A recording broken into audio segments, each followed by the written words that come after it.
Are there any other people pleasers that have this problem? You can't talk about how alone or neglected you're feeling on the good days with them because you're afraid that you'll ruin it, but you also can't seem to bring it up on the bad days because, well, they're already bad, so you don't want to make it worse.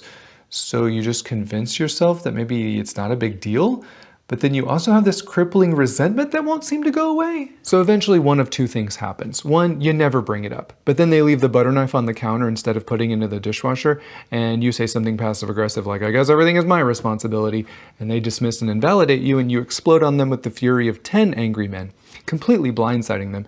You don't use any of the vulnerability or healthy communication tools that you've mentally been practicing, and instead you vomit out some really good assumptions, criticisms, and judgments, which was always going to start a fight with them. But now that you got your anger out, you're actually feeling a lot of shame, and worse, they keep telling you that you overreacted, and you know that they're right about this and that you should have handled it better, but you're just too dang prideful to apologize right now because they're the ones that need to apologize for all that other stuff, right?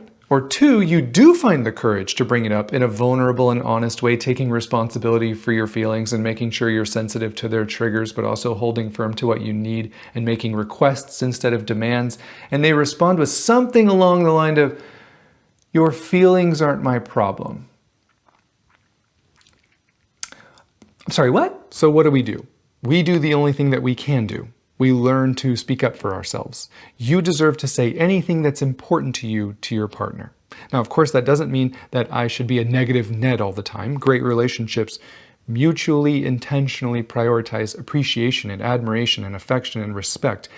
But great relationships can also handle their partner saying, hey, this hurt my feelings. Can we talk about this without you dismissing or invalidating me? If your relationship can't handle that, meaning one of you is too scared to bring it up, or one of you refuses to receive a complaint or a negative feeling from your partner, you're not on a sustainable path, in my opinion. Remember, we can't control them. The only person we can control is us. We can refuse to bury our hurt. We can refuse to be silenced in our most important relationship. We can be an advocate for ourselves. We can refuse to pretend like things are fine when they aren't.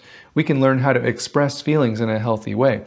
And we can learn how to set healthy boundaries around toxic behaviors of others. And we can learn that we can't force them to show up for us. Some behaviors only lead to more distance and disconnection in the relationship, and we can't force them to avoid those words, reactions, or responses. All we can do is ask ourselves, is this relationship ever going to meet my legitimate needs for kindness and respect and consideration and appreciation and attention?